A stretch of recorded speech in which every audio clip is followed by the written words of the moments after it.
Okay, magandang araw po sa inyo mga brothers. Welcome po muli sa aking YouTube channel, Mariano Brothers Moto TV. Ang magiging topic natin ngayon tungkol po dito sa upper lower bearing ng Kawasaki Barako 175 at saka po yung kanyang tubo.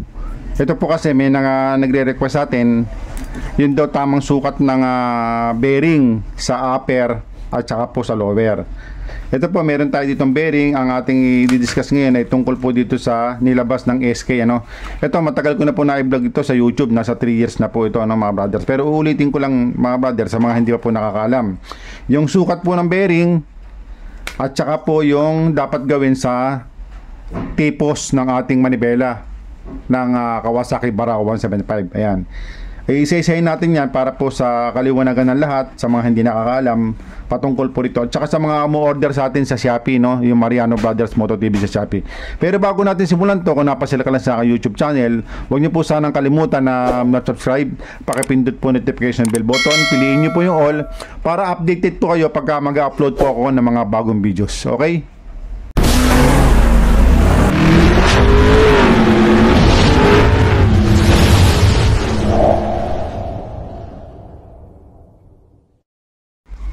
Okay, simulan natin mga brothers sa mga nagre-request sa atin tungkol dito sa upper lower bearing. Ang ating bearing po mga brothers, SK po yung ating nilabas na upper lower bearing. Ito po bearing type plug and play po siya. Ang nakasulat po sa ating kahon ay HD3 SK. Dati po ang nagsusupply sa akin ito, Koyo. Kaya lang po nung dumating ang pandemic, nawala na po ang supply ng Koyo mga brothers. Ngayon, ito ang ating i-discuss ngayon, SD3 po, Pambarako, parehas lang, Ngayon, ito po ay plug and play na. Ayan, sasabihin ko po sa inyo yung sukat. Dito po sa ating tipos ng Barako, ito, mapapasin nyo po, meron ditong tipos. Yun, ayan, mga brothers. Ngayon, ang tipos po ng ating Barako, sa bandang ilalim, meron po siyang pinakasingsing, yung pinaka-collar. Ito po nakapix dito sa loob. Ayan, nakapix po yan.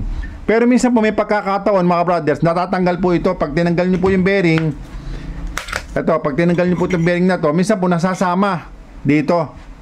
Kaya do-double check nyo po.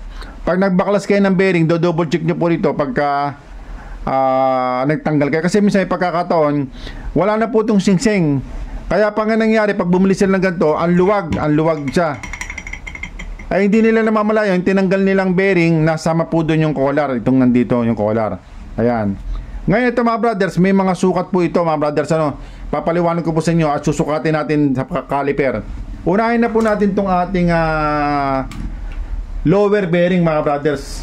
Itong lower bearing. Itong lower bearing mga brothers, yung gitna po niya, may number po rito mga brothers. Ito nakasulat naman Ayan naka-okit po sa bearing. Kung ano po ang sukat niya. Ito 28, 46 at saka 12. Ayan. Susukatin natin yung 28 Ang 28 po dyan mga brothers, yung kanyang inner. Ito. Ayan po 28 Ayan po yung pinaka-inner niya Ngayon yung outside naman po o yung outer ay 46. Ayan mga brothers, 46 siya.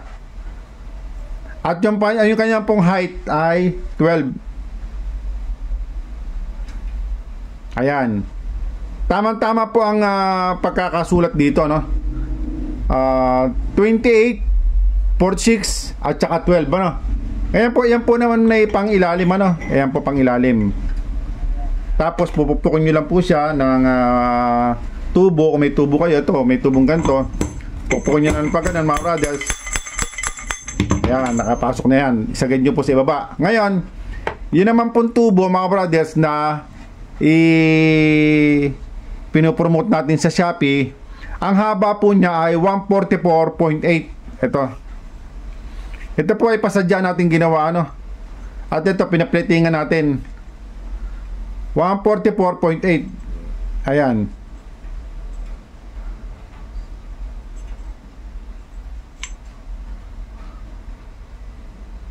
Ayan, 144.8 mga brothers.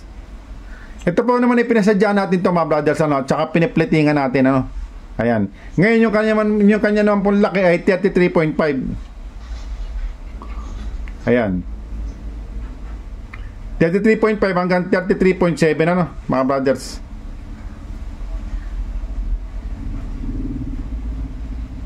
Ayan, 33.5 hanggang 33.8 ano. Yan po yung sukat ng ating tubo sa manibela. Ngayon yun ang pong kanyang upper lower bearing. Yung upper niya, ang sukat naman po ng kanyang inner ay nakasulat dito mga brothers ay 25. Ayan, 25 mm. Tama-tama po, nakasulat doon 25, 46 at saka 12. Ayun, 25, 46, 12. Ngayon yung outside naman 46, sabi dito sa nakasulat. Ayan o. Tapos yung kanyang height ay 12. Ayan. Kaya ito nakasulat ay 25,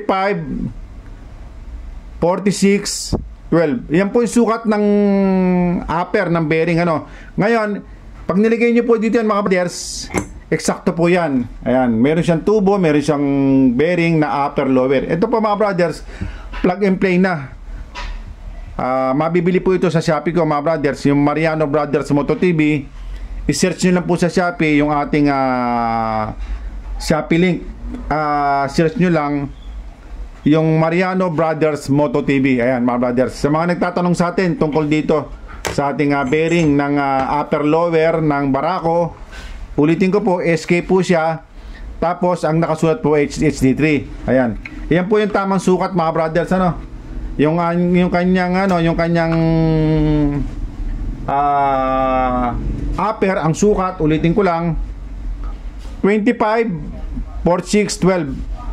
Doon naman po sa lower, 28, 46, 12. Ayan. Yan po yung ating upper lower bearing ng Barako 175 with tubo. Ayan, mabibili po yun sa Shopee. Okay? Sige po, hanggang dito na mga brothers, at maraming po salamat. Mabuhay po kayong lahat mga brothers.